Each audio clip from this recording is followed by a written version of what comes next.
Arratsaldeon, gaur urriaren 19 asteartea hauek dira Iruñerriak eta Nafarroak utzitako albiste nagusienak. Arnaldo Otegi EH Bilduko koordinatzaile nagusia eta Arkaiz Rodríguez sortuko idazkari nagusia agerraldi bateratuan etaren biktimei jasan duten sufrimenduagatik atsegabea adierazi diete.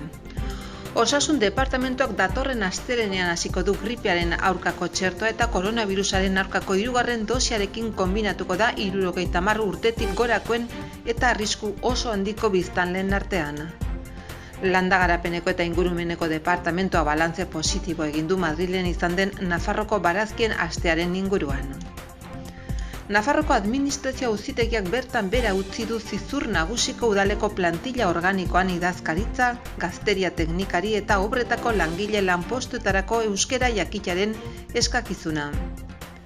Hezkuntza departamentoak enplegurako lanbide heziketaren noraino iritsi nahi duzu kanpaina aurkeztu du.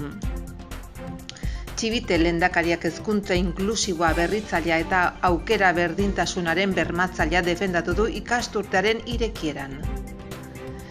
Itaroa bizitegi gunea merkataritza eremuarekin lotuko duen uharteko oinezkoentzako eta bizikletentzako pasabide berriaren obrak azaroan hasiko dira. Iruñeko udalak berriz ere abiatuko ditu auzo eztabaidaguneak pandemiak eragindako murrizketak kendu ondoren. Iruñako urte hasierarako estalitako aurrendako 6 jolasgune berri izanen ditu Arrotxapean, Buztintxurin, Txantreaz Lezkairun, Sanduzelaien eta Azpilagainan. Iruñeko udalaren energia agentziak Debaldezko lantegiak jarriko ditu martxan etxeko argindarraren fakturan aurrezteko aholkuak emateko.